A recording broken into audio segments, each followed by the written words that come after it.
Good morning. Welcome back. You're watching Daybreak on Citizen Television. Thank you for staying with us. And this story will set up our discussion. The adoption of alternative dispute resolution systems in the country is a welcome relief to hundreds of families that have spent decades seeking justice in courts of law across the country, including land disputes in the county of Kajiado. A 73-year-old woman, Emily Leshinga, is among hundreds in Kajiado County whose cases have been solved through the system after a 32-year wait of the court process. In Kumpa Village, Kajiado Central, lives 73-year-old Emily Leshinga and her 10 children.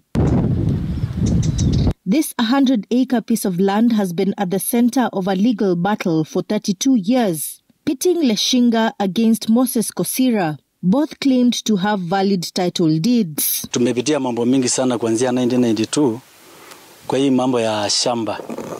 Tulianza kupatana na shida, si tungali bado watoto wadogo sana. Tukielezewa tu na mama ya kwamba hamna shamba. Shamba yenu iligrabiwa. Mwaka 32. Mimi anangangana mpaka naita ile chief ya Burgo, ile la Parsena. Sisi anangangana tu. Anakuja Burgo. Mimi hakuna mtu anasaidia mimi. Na kwa sababu ya kuwa ni mafamili mbili ambayo hatujawahi kupitana kwa lolote vile, tujawahi kukosania kitu kingine. Hawa ni vijana, mama ni mama, mimi ni mzee. Tukaona ni vyema tuongee. The families say the cases remained in court for 3 decades, but no solution was forthcoming. In October 2021, Chief Justice Martha Koome launched the Alternative Justice System in Kajiado County. AJS is a form of dispute resolution used in solving land disputes.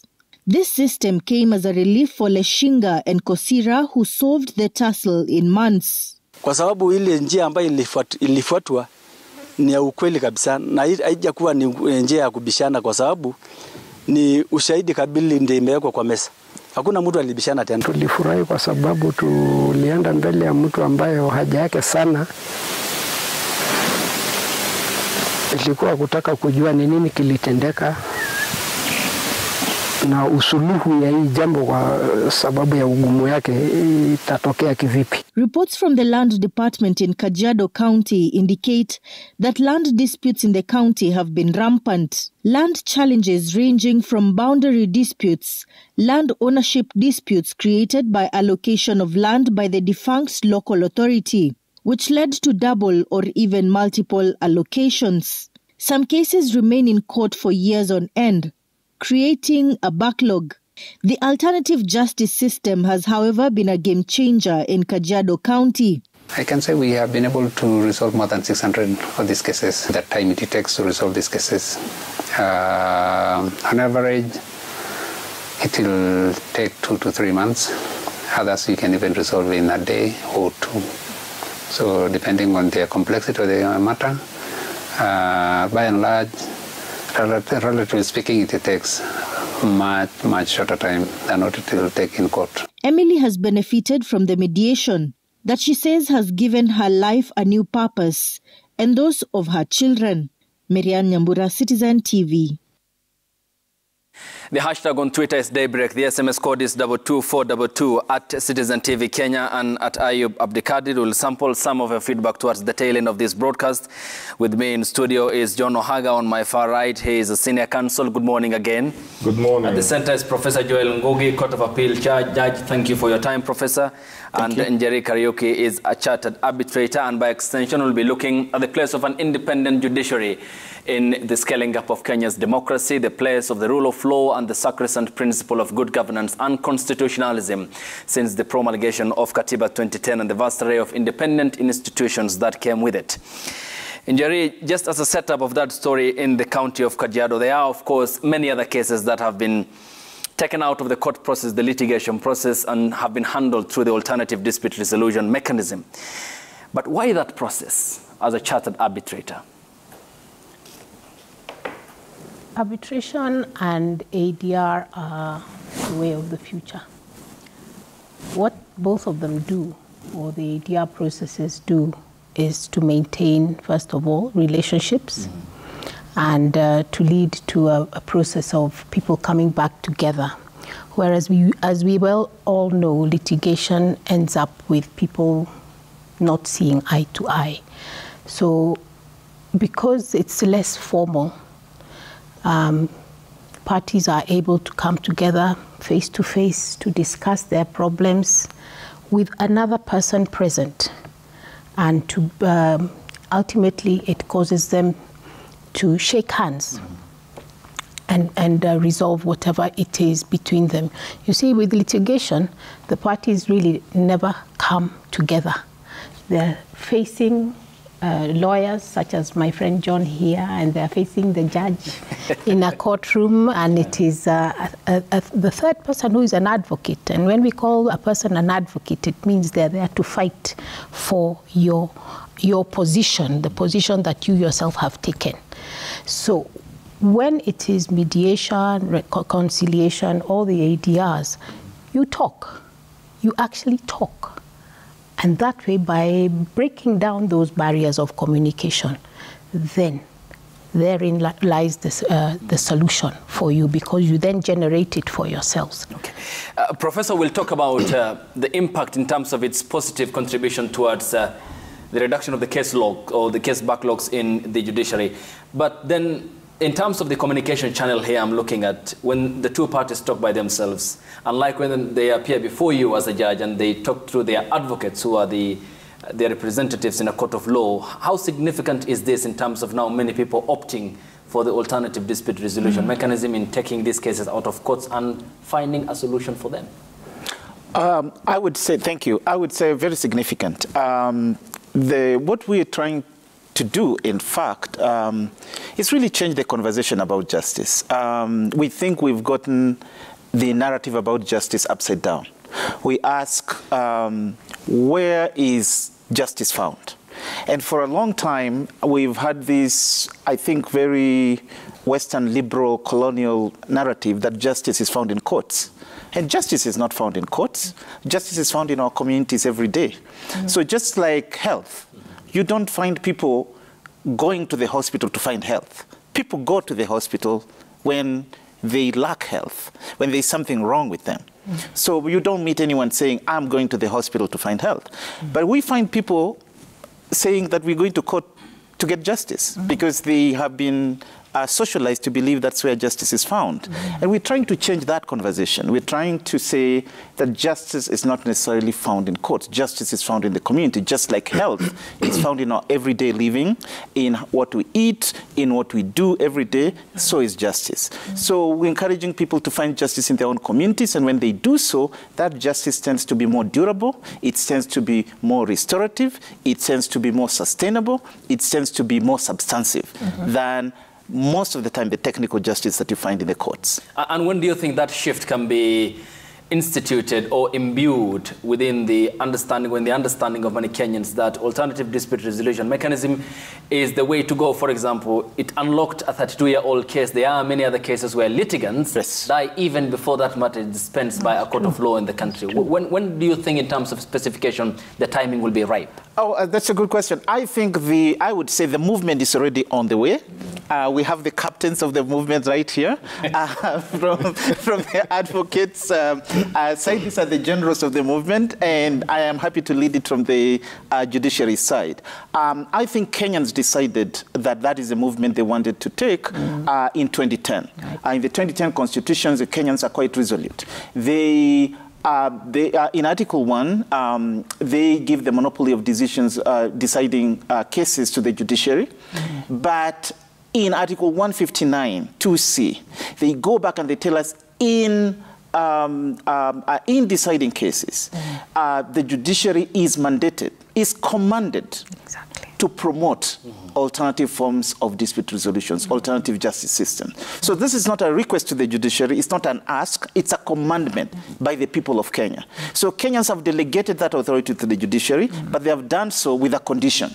So Kenyans were very, very specific in that delegation, and in that mandate. That means they want us to move in that direction. So it's already, so I would say that movement has been in place.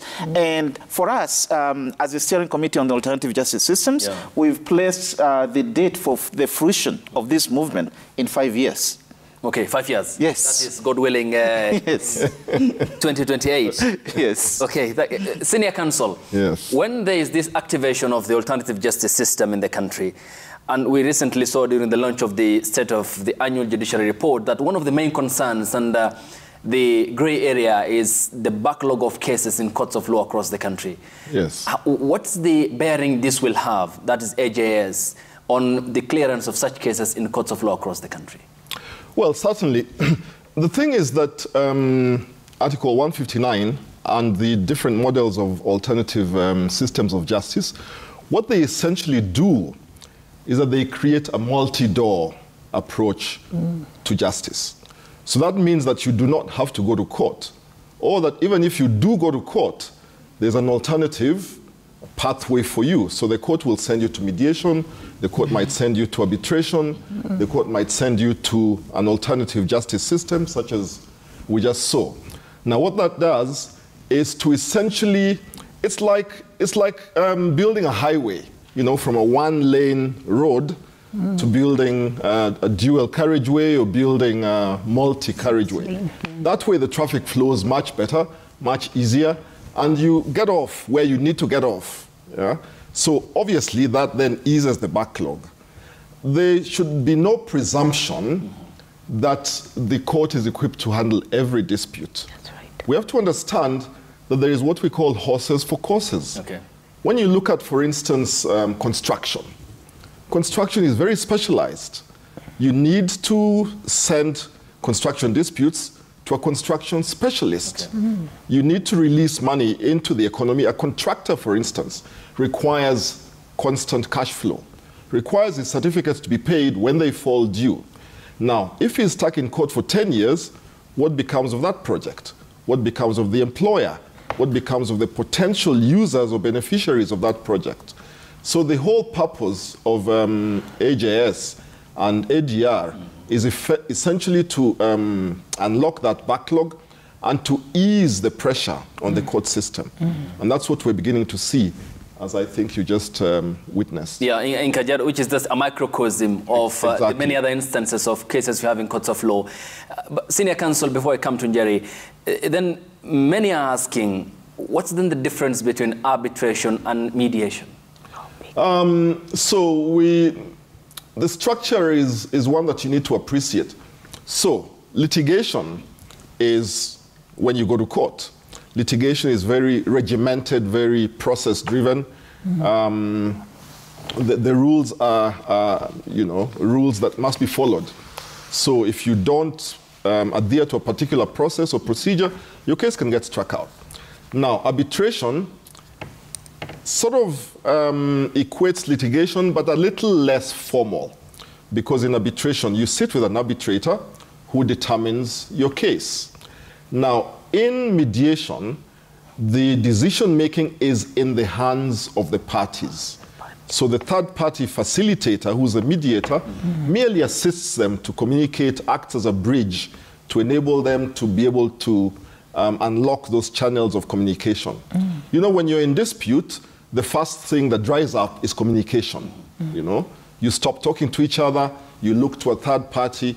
This third party mediator is skilled in the ability to unlock those channels of communication. So it's really a question of the rigidity of the structures for dispute resolution. More or less, arbitration, in my interpretation, is a quasi-judicial process. Yes, exactly. Arbitration is a quasi-litigation. Okay. Yeah. Njeri, AJS may not apply to cases relating to violence against women, children, and criminal cases. Why? I think it is something to do with the rights of the parties that may be compromised.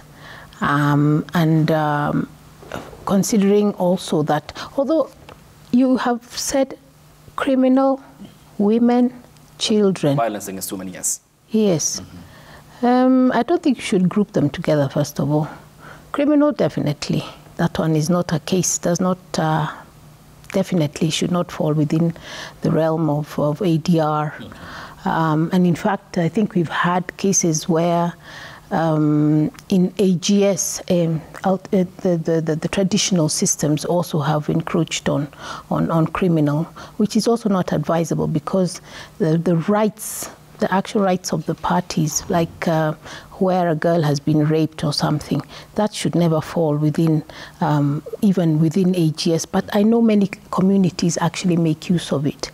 For women and children. Children also, you've talked about, is it abuse against children and also against women? Have you grouped those two together? You've grouped them together? Not per se, but just a list that I provided in terms of the application within the framework of ADR. Yes, well, domestic violence against women and children, yes, perhaps it shouldn't, but I think there could be some elements within that that could fall within maybe mediation and because when it comes to mediation, the purpose is a forward-looking thing. It is to ensure that people, from the point that they're coming in and they've been unable to communicate and there's a problem, then from there they are seeing what will happen into the future. So for domestic violence, women and children, perhaps not. But as I say, it depends. Okay. Depends on the scope. Prof, Senior Counsel did explain the thin line between mediation and arbitration. And here in mediation, he said, is assistance of the parties to negotiate and come up with mutually beneficial outcomes. And when they draw these cases from courts of law and opt for the alternative dispute resolution mechanism, then when they come up with this agreement through the third party or via the third party, how binding is this in terms, in the context of our laws or the rule of law in the country? Very binding. First of all, I wanted to say something about the applicability of AJS to criminal cases, but maybe I can do that after I answer the question. I wanted to clarify something that Jerry has said in this regard. But let me say this: when it comes to arbitration and mediation, usually it depends on what context it's being done. For mediation, if it's part of the court annex mediation, then what happens is they have been sent out by a judicial officer for the court annex mediation, and the settlement agreement is brought to court, and then it's adopted as a judgment of the court. Okay, but in most of the times, in fact, what we are trying to encourage in this way is what we're calling private mediations. Private mediation agreements is where you don't even have to go to court. You have a dispute between two parties. You just go to a private mediator. They facilitate the mediation. You come up with your own agreement, and most of the time, you just enforce it. You don't need to go to court. You don't need to fight it in court. It just, it's self-executing. And this is true also for arbitration agreements. A lot of arbitration agreements don't see the light of day in court. Because you have a dispute, you have an arbitration clause in the dispute, you go to an arbitrator like Jerry, the arbitrator decides the case, you go ahead and execute what the arbitrator has agreed. You don't even have to go to court. Usually, it is the rare case that finds its way to court where one of the parties becomes intransigent. And then the court then now adopts it as an order of the court, and it can be executed as an order of the court. So to that extent, then it's very binding. But it's important to say that a majority of these agreements really are never even brought to court, because parties go, they resolve their disputes, and that's it. That's the end of the matter. So I would venture to say about 90% of them don't even come to court at all.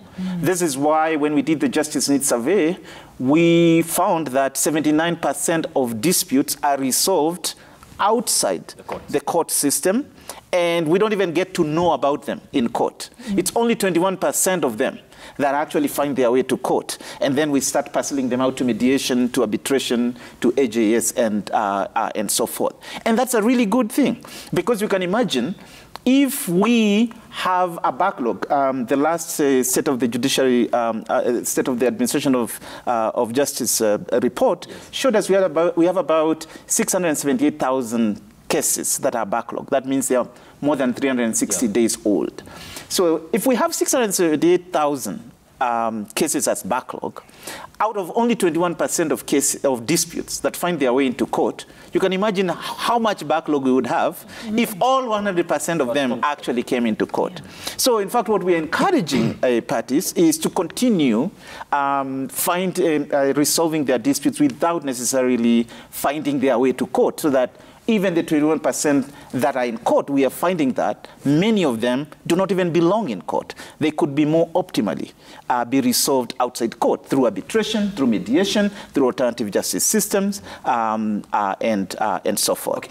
But Prof, what then does that communicate? What are the signals that then, as a senior judge, for that matter, may I say, yes, then, or the senior counsel, or Njeri, a chartered arbitrator, what are the signals then, or the smoke you get out of it? Is it because of its easiness? Is it because of the time that it cuts in terms of handling that process? And does it also then give us the signal from the other end of the court, which are the courts of law, the justice system in the country, of complexity, time-consuming, language barrier, advocates speaking for you, you're not in tandem with the communication process? What does it say about our justice system in terms of the message that we're getting out of that process? Well, it just says that our justice system is functioning as it should be, in my view. That's what it says. It just says that we are empowering the justice seeker. We're giving more agency to the justice seeker by opening more doors, so that the justice seeker, an empowered justice seeker, then can decide, I think my case will be more optimally be resolved through mediation. I think my case will be more optimally resolved through arbitration. I think my case will be more optimally resolved through alternative justice system. Such an empowered justice seeker then is a better citizen, I think, and also enables our justice system to really move the way it should. Then the cases that really should be in court, and that's not only necessarily because of the complexity of the matter. Mediation resolves cases that are very, very complex. Arbitration resolves cases that are very, very complex. The case that we just had from Kajiado that took 32 years was a very, very complex land case, but they were able to resolve it within the alternative justice system. So it's not so much about the complexity of it. It's really about the kinds of rights that are involved, the polycentricity of the issues, and so forth. So that's really what comes into play. So all we are saying is that there are some kinds of cases which are more optimally resolved in other fora for dispute resolution, and you get more substantive justice there, while there are some kinds of cases that really must end up in court, because that's basically where Kenyans decided this is the default mechanism. The default mechanism that Kenyans decided is the judiciary. And that is why what we keep saying is that the theory we use is the agency theory. The agency theory is empowering the justice seeker to have as much agency as they can to choose the forum. If the justice seeker chooses and insists on ending up in court, then so will it be, because that is the default that Kenyans have chosen. But we are trying to dissuade people from this narrative that justice that is given in our formal justice system is necessarily better justice. In fact, most of the time, it is not better justice. Most of the time, it's technical justice. Okay, so it's a supplementary to our judicial system, more or less. That's what you communicate. Yes, and there's even a question whether the justice system is the one that is supplementary. Okay. To the other one, because if we are deciding 21% of the cases and the other system is deciding 79% of the cases, it becomes the primary. It is, yes, so it's only supplementary. Okay, thank you. Senior Counsel, I'll come to you after the break here on the broadcast as we proceed with the discussion. The hashtag on Twitter is Daybreak. The SMS code is 22422. We welcome your contributions as well. We'll sample some of your feedback, put the questions to the Court of Appeal judge with us here, senior counsel and the chartered arbitrator, as to what you want clarified or provided answer to within the course of this broadcast, and welcome your contribution towards the tail end of this broadcast. We'll be sampling them, and after the break the discussion continues, and including of course the independence of Kenya's judiciary, the problems that lie therein, what needs to be done of course to address the question of corruption and the integrity upon some of the judges that also raise the red flags in the country. You're watching Daybreak on Citizen Television. We'll be back after the break. Stay tuned.